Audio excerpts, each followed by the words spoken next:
Your WooCommerce checkout is probably costing you sales, and you don't even know it. The default checkout is clunky, slow, and gives customers every reason to abandon their cart. In this video, I'm going to show you a powerful WordPress plugin that completely transforms your checkout experience in a way that your WooCommerce checkout looks like Shopify. It adds one-click upsells, order bumps, and even recovers abandoned carts automatically. So, if you're running a WooCommerce store, this one is for you. Let's get into it. The plugin I'm going to use in this video is called FunnelKit, Funnel Builder for WooCommerce Checkout, this one here. As you see, currently the free version has more than 30,000 active installation, and you'll see that it has almost 1,000 5-star reviews. It's a really good plugin. FunnelKit also has a pro version, this one here, and these are the current prices. In this video I'm going to use the pro version, and after the installation you'll see that you have a FunnelKit menu on the left. When you go to the dashboard you'll see everything what's going on here, analytics, revenue and so on. But since I'm going to concentrate on the creating a Shopify-styled checkout page, I'm going to skip this part. Instead I'm going to show you how to create a custom checkout page with a couple of clicks. So, click on the store checkout link here or up here, and now you'll see that you can add order bumps, one-click upsells, and you'll also see that there is a message. You are using the default WooCommerce checkout page. Order bumps, upsell, and thank you pages will work with the default checkout page. However, we recommend adding an optimized checkout page from FunnelKit. So let's do that. Create the checkout page, and you'll see there are a bunch of templates here. You can also create from the blank page, and you can preview the template. This is the minimalist template. This is the Shopee template, Optic, and the other ones here. Since I want to create a Shopify-styled checkout page, I'm going to select this Shopee template, and I'm going to click on the import this template button. Next it says I need to add a step name. It's going to be a checkout. Add.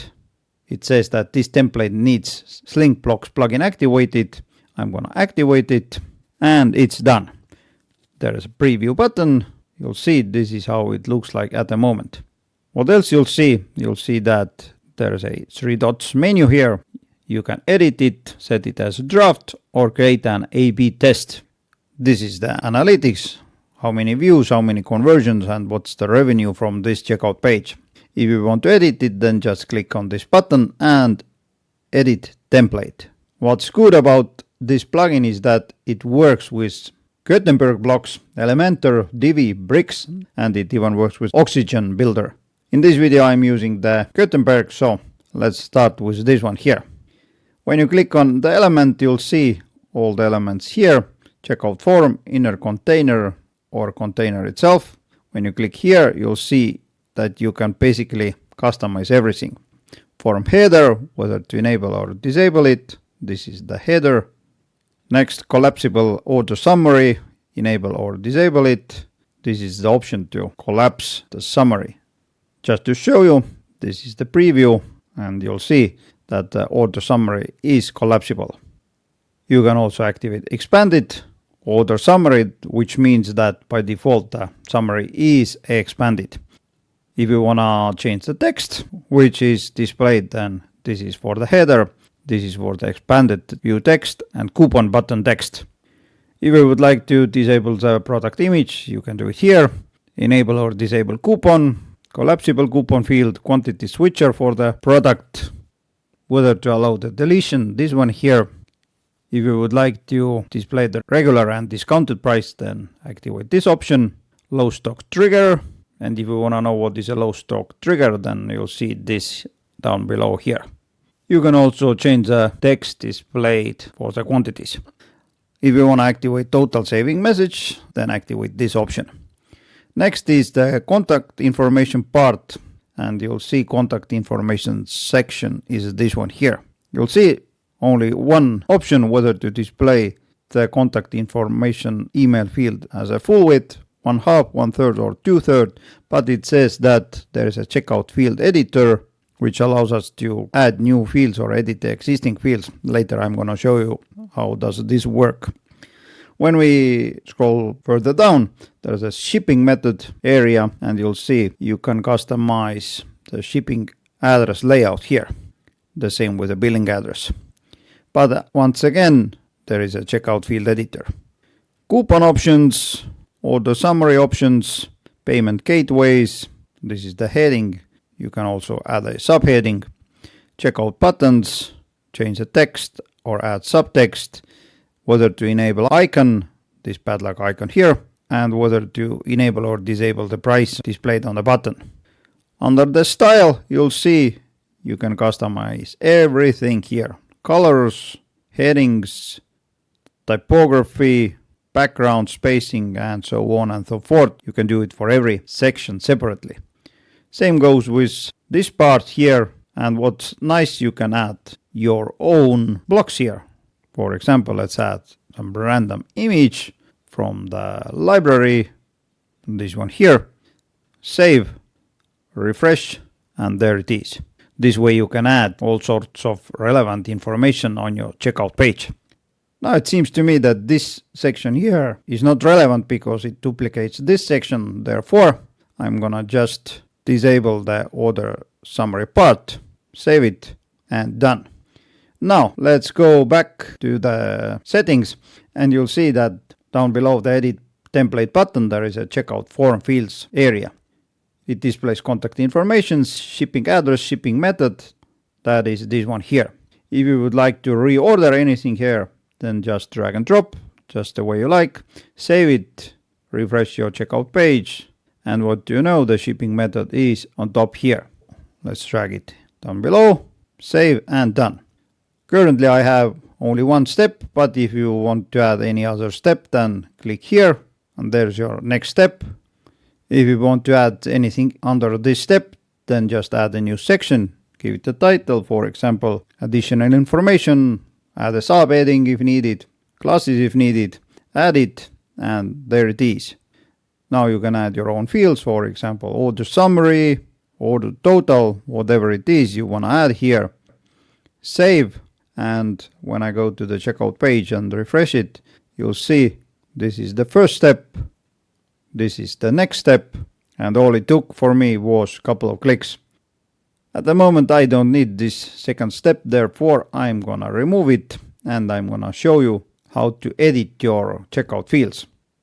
First I have here is email field, shipping address, and so on.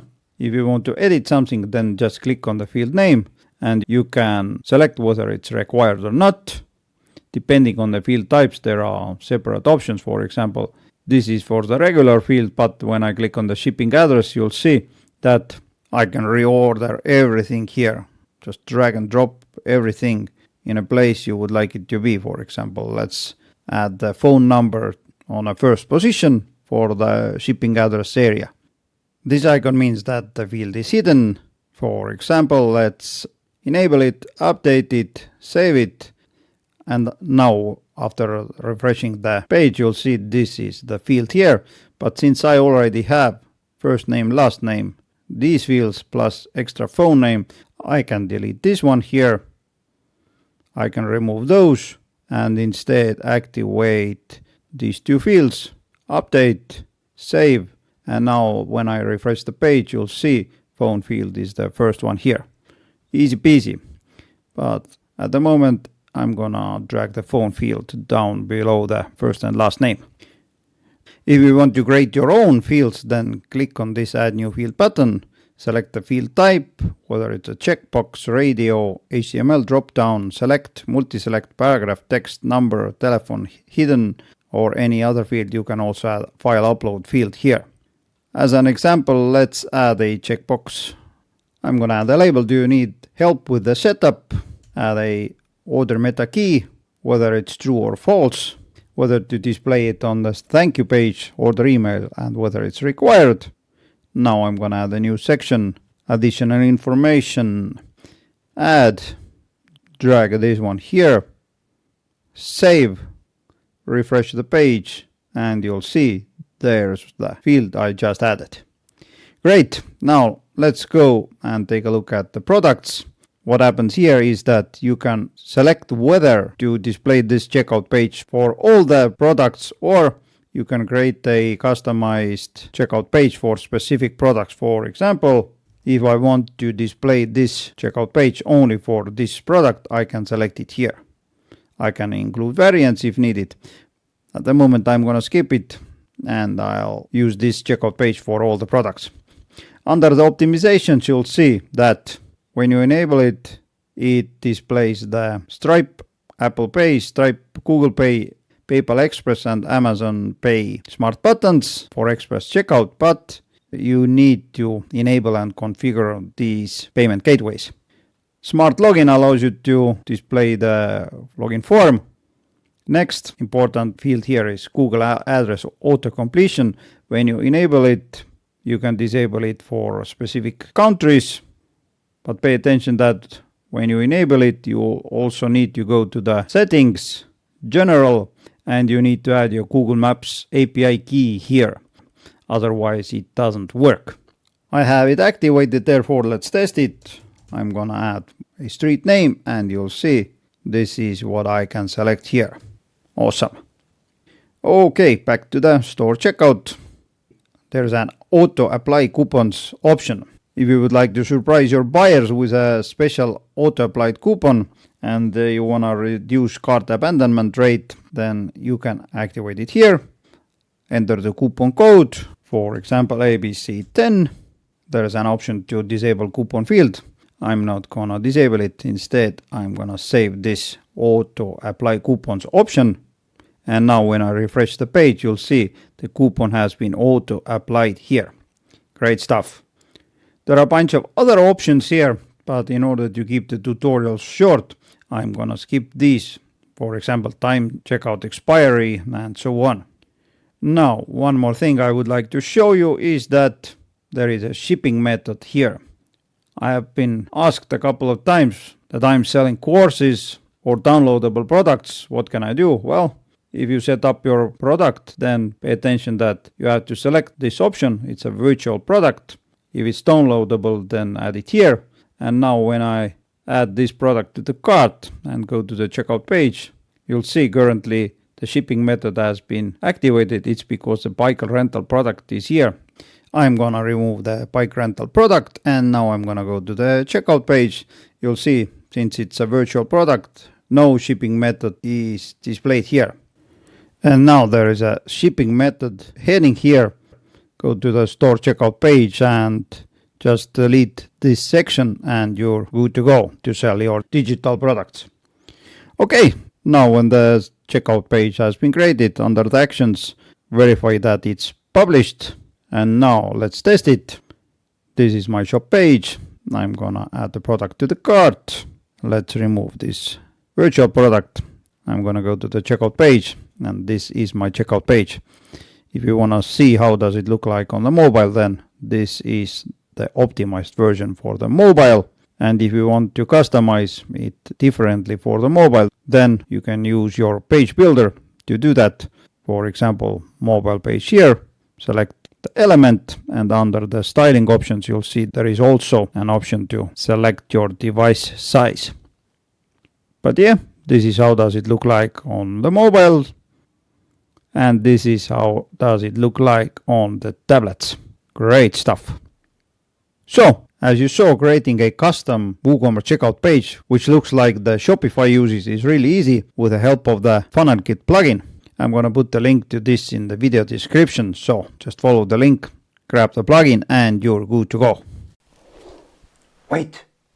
If you find this tutorial helpful, then press thumbs up, this one here, and take a look at this side of the screen. It contains 2 good videos. I think you may find them useful. Meanwhile, take care. Bye.